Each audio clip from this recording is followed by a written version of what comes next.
Hello guys, welcome on our channel S Pathshala. एक बार फिर से हमारे सारे बच्चों का जोरदार तरीके से, बिंदास तरीके से हमारे चैनल एस पाठशाला पे स्वागत है। होप सो कि आप जहां पे भी होंगे मस्त होंगे, बिंदास होंगे और जोरदार तरीके से पढ़ाई को कर रहे होंगे। और अभी तक जितने भी लेक्चर्स अपलोड हुए हैं क्लास 12 के, उन सारे लेक्चर्स को आपने देखा होगा और अपने कॉन्सेप्ट और बेसिक को बिल्ड करते करते धीरे धीरे हम आगे की तरफ मूव फॉरवर्ड करें। लास्ट क्लास में हमने डिस्कस किया था रेट ऑफ चेंज को और रेट ऑफ चेंज से रिलेटेड 2 क्वेश्चन को भी किया था। आज की क्लास में हम उसी टॉपिक को प्रोसीड करते हुए और भी अच्छे अच्छे क्वेश्चंस देखेंगे, जिससे कि हमारा रेट ऑफ चेंज का जो कॉन्सेप्ट है वो क्लियर है। क्यों? क्योंकि बोर्ड में या तो वो एमसीक्यू में पूछेगा क्वेश्चन, या तो जो 2 मार्क्स के क्वेश्चन होते हैं वहां पे पूछेगा, लेकिन पूछेगा ये जरूर है। तो जरूर जो चीजें होती हैं उसको पढ़ना भी जरूर होता है। तो हम आज की क्लास स्टार्ट करते हैं।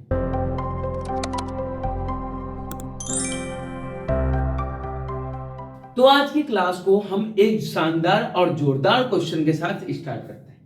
क्वेश्चन क्या कह रहा है कि a stone is dropped into a quite lake and wave move in circle.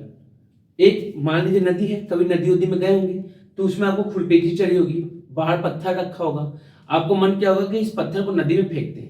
तो जैसे ही आपने उस पत्थर को उठाया और नदी में फेंका तो आपने देखा कि वहां पे ऐसे ऐसे फिर सर्कल का फॉर्मेशन शुरू होता है। क्या होता है? ऐसे ऐसे सर्कल का फॉर्मेशन, मतलब वेव्स का फॉर्मेशन शुरू होता है, जो कि क्या बनाते हैं? Concentric circle. कोसेंट्रिक सर्कल का मतलब कि जहां पे आपने फेंका था that will be considered as centre, और उस सेंटर को रिलेटेड हुए ऐसे ऐसे धीरे धीरे आगे की तरफ वो बढ़ते जाता है और कुछ समय के बाद खत्म हो जाता है। तो उसी की बात कर रहे हैं कि in circle at the speed of 5 centimetre per second, मतलब जो इंक्रीज हो रहा है वो किस रेट से बढ़ रहा है? वो 5 सेंटीमीटर पर सेकंड। तो क्या इंक्रीज होता है? तो आपने कहा कि भैया जो पहला सर्कल है वो छोटा है, उसके बाद बड़ा, फिर उसके बाद बड़ा, उसके बाद धीरे धीरे क्या होता है? Size of the circle are increasing. तो साइज इंक्रीज होने का मतलब क्या हो रहा है? Radius of the circle is increasing. तो ये जो दिया वो क्या दिया है? तो आपने ये दिया हमको d r by D t 5 centimetre per second, मतलब rate of change of radius दिया है। क्या दिया है? Rate of change of radius that is equal to 5 centimetre per second दिया। एट द इंस्टेंट, किसी पर्टिकुलर टाइम पे, when the radius of the circular wave is 8 centimetre, when the radius of circular wave is 8 centimetre, जब 8 centimetre का होगा उस time पे how fast is the enclosed area increasing. Enclosed area मतलब कि जो एरिया इंक्लोज्ड है, इंक्लोज मतलब क्या है? सर्कल है। तो आपने कुछ सर्कल का एरिया का रेट ऑफ चेंज पूछा है। किसका दिया है? D r by D T हमको गिवन है और D a by D T given, find करने के लिए बोला। आपने कहा कि भैया बहुत ही आसान क्वेश्चन है। आसान क्यों है? क्योंकि आपने भैया एरिया ऑफ सर्कल क्या होता है? तो ये होता है पाई आर स्क्वायर। क्या होता है? Pi r square.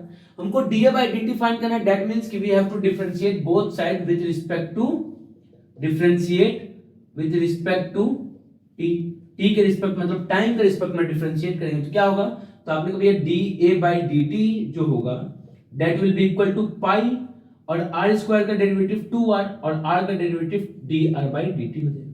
तो क्या हो जाएगा? तो आपने ये हो जाएगा 2 pi r d r by D t हो जाएगा। ये किसकी वैल्यू होगी? तो आपने ये हो जाएगी D a by D t की वैल्यू। किसकी वैल्यू हो जाएगी? D a by D t की वैल्यू हो जाएगी।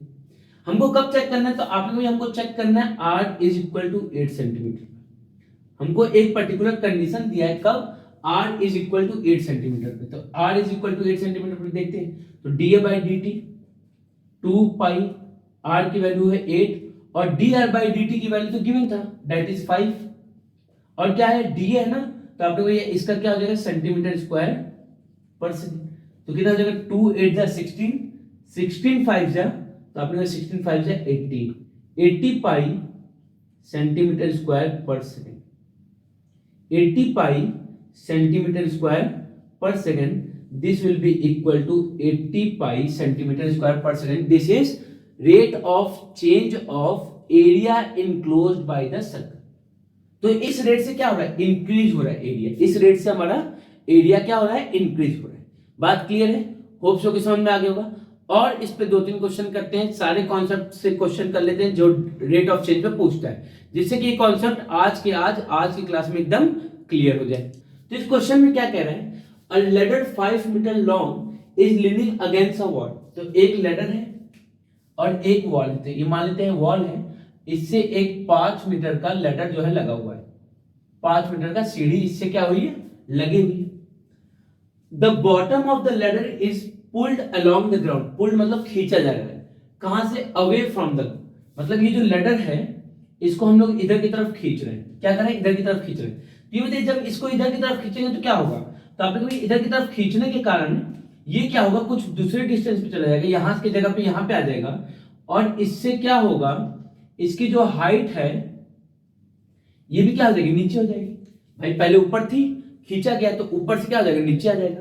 तो हाइट को ये मान लेते हैं कोई ग्राउंड था, ऐसा कुछ मान लेते हैं इसको, ये हो गया।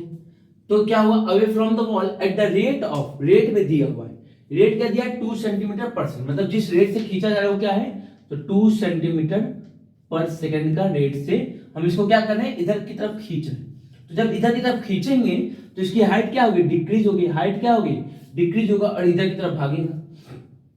तो हमको पूछा है how fast is it's height, height कैसे डिक्रीज होगा, तो हाइट का रेट पूछा है। तो आपने पहले तो आप लेट कर लीजिए कि जो हाइट है कितनी है, h है, इनिशियल कंडीशन की बात कर रहे हैं, तो हाइट क्या है, h है, और जो डिस्टेंस थी ये हमारी x थी, मतलब इसके फुट से जो डिस्टेंस थी वो थी x। तो आपने कभी ये जो वॉल होगा ये तो 90 डिग्री होगा, ये वॉल जो होगा क्या होगा, 90 डिग्री होगा। तो अगर इसकी नेमिंग कर लें तो ABC, क्या कर लें, ABC, तो आपने तो ये इन ट्रायंगल ABC में अगर बात करें तो एंगल B कितना है, 90 डिग्री है, और अगर एंगल B 90 डिग्री है that means we are able to apply Pythagoras theorem. Pythagoras भैया क्या कहेंगे कि जो हाइपोटेन्यूज होगा, हाइपोटेन्यूज मतलब 5 का स्क्वायर, वो किसके इक्वल होगा, तो बेस का स्क्वायर प्लस परपेंडिकुलर का स्क्वायर।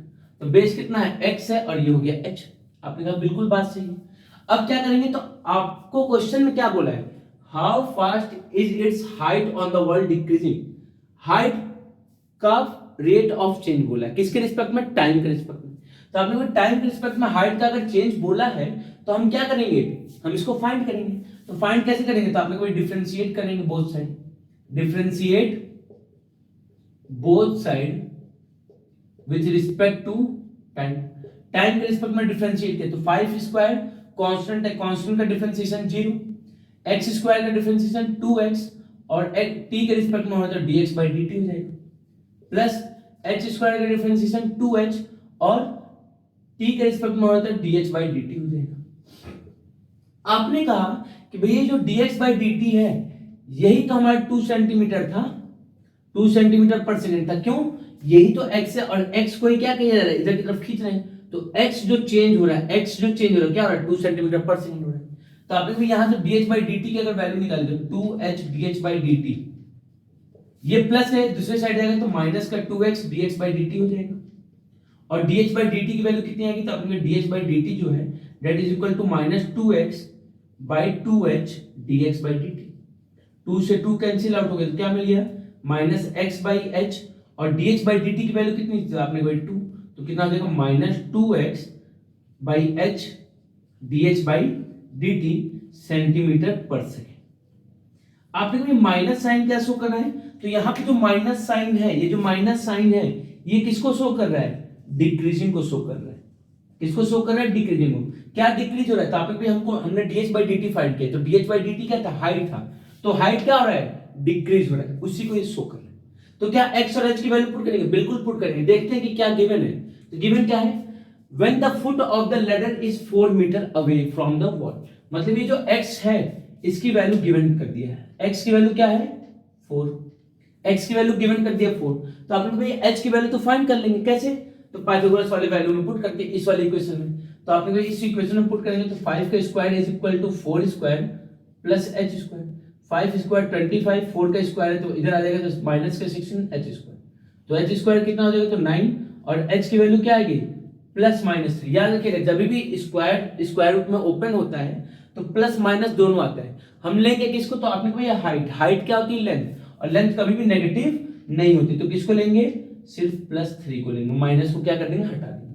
तो आपने को h है 3 और x है 4, उस टाइम पे आपको dh by dt को फाइंड करना है। तो आपने कहा at x = 4 and h = 3, dh by D t किसके इक्वल हो जाएगा, तो dh बाई डी टी इज इक्वल टू -2, x की वैल्यू कितनी है 4 और h की वैल्यू कितनी है 3, तो this will be equal to -8/3 centimetre per second. क्या हो जाएगा, centimetre per second. Negative sign shows the rate of decrease in the height of the ladder. Height जो है लेटर की वो क्या हो रही है, डिक्रीज हो रही है। लेंथ लेटर की सेम रही है, हाइट डिक्रीज हो रही है, किस पे, वॉल। बात क्लियर है, होप सो कि ये समझ में आ गया। बहुत ही प्यारा कॉन्सेप्ट, बहुत ही प्यारा क्वेश्चन 2 मार्क्स के लिए है, बोर्ड में कंफर्म है पूछे। ऐसे क्वेश्चन बोर्ड के लिए फेवरेट क्वेश्चन होते हैं। बात क्लियर है। अपने रेट ऑफ चेंज के जो कारवां है उस कारवां को और थोड़ा सा हम आगे बढ़ाते हैं, और होप सो कि आप अगर यहां तक की वीडियो देखे हैं तो आप पूरी वीडियो देख लें। मतलब आप एकदम सिंसियर बच्चे हैं, और सिंसियर बच्चे ही बोर्ड में झंडा लहराते हैं, बोर्ड में अच्छे मार्क्स स्कोर करते हैं। बाकी जो सिंसियर बच्चे नहीं हैं वो वही 40-50 नंबर पाएंगे और उतने में खुश हो जाएंगे, बस हमारा हो गया काम। तो सिंसियर बच्चे जो होते हैं वही 80 में 80 पा पाते हैं, बाकी सबके बस की बात मैथ्स होती भी नहीं है। तो मैथ्स उन्हीं को पढ़ना चाहिए जिसके बस की बात है, जिसकी बस की बात नहीं है उसको मैथ्स लेना भी नहीं चाहिए। बात को समझिए। A particle moves along the curve 6y equal to x³ + 2।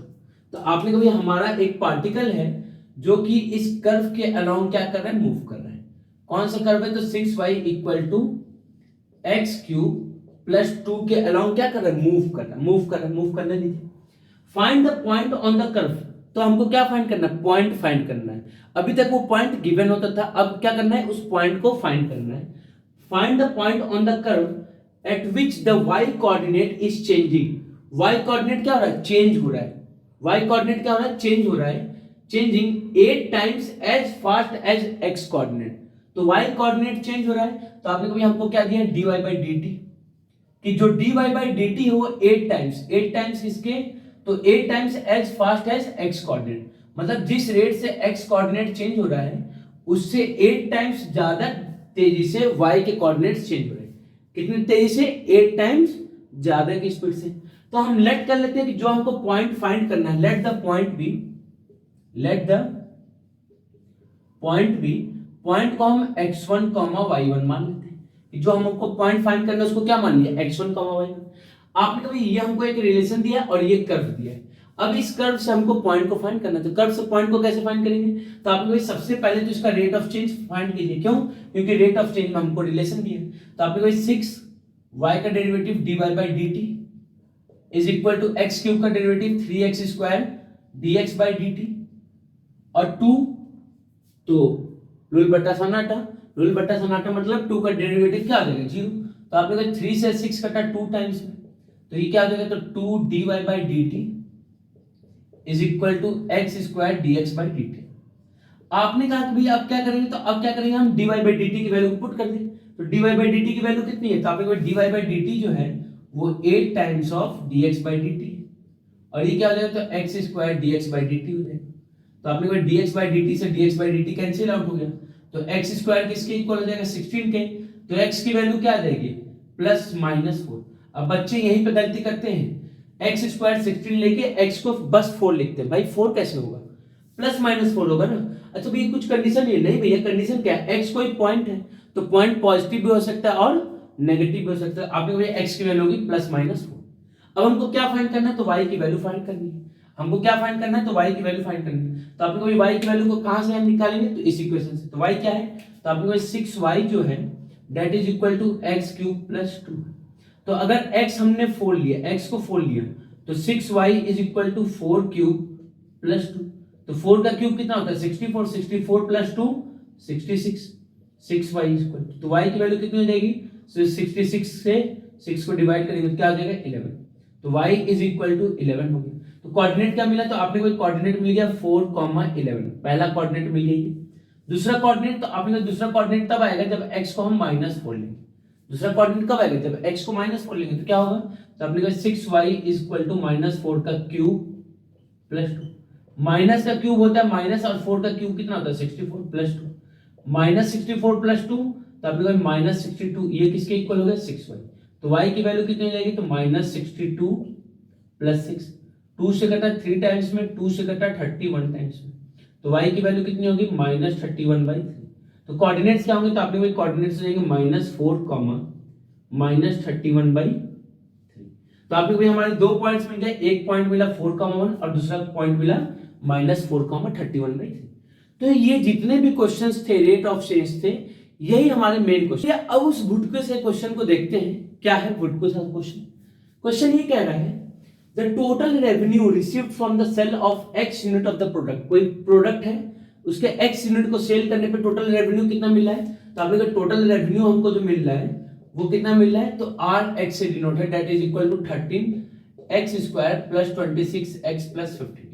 ये हमको रेवेन्यू जनरेट हुआ है x यूनिट सेल करने से। अब वो product is given by find the marginal cost. Marginal cost find करना है व्हेन 17 यूनिट्स आर प्रोड्यूस। जब अगर 17 यूनिट्स मतलब x की वैल्यू अगर 17 है तो मार्जिनल कॉस्ट क्या होगा। याद रखिएगा ये जो मार्जिनल कॉस्ट होता है, मार्जिनल कॉस्ट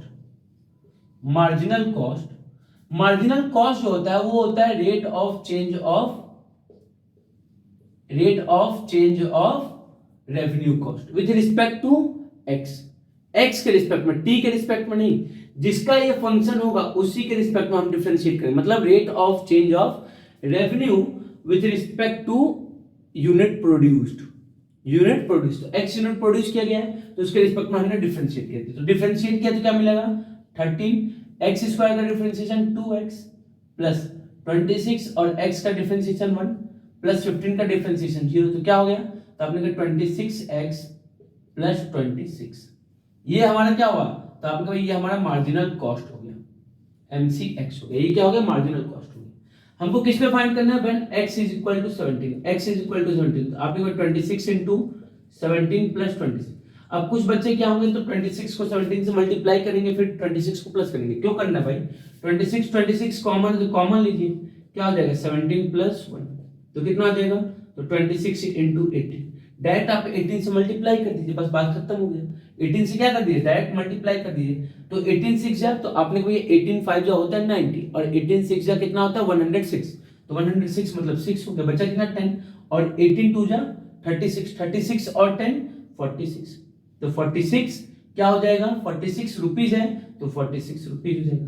भाई मार्जिनल कॉस्ट है ना, कॉस्ट किस में होता है, तो रुपीज में होता है, तो 466 रुपीज हो गया किसका, MC। ये हमारा हो गया। तो इसलिए क्या था, गुडकुश का क्वेश्चन, डिफरेंशिएट करके बस वैल्यू को पुट करना था। तो इसी के साथ जो रेट ऑफ चेंज का टॉपिक था वो आपका कंप्लीट हो गया। अब नेक्स्ट क्लास पे हम लोग पढ़ेंगे इंक्रीजिंग डिक्रीजिंग। आज की क्लास के लिए सिर्फ इतना ही रखते हैं। होप सो कि सारी कॉन्सेप्ट्स आपको समझ में आ गई होगी और आप लोग एकदम बिल्कुल जोश के साथ तैयार होंगे किसके लिए, इंक्रीजिंग और डिक्रीजिंग फंक्शन की। तो मिलते हैं नेक्स्ट क्लास में, तब तक के लिए जय हिंद जय भारत।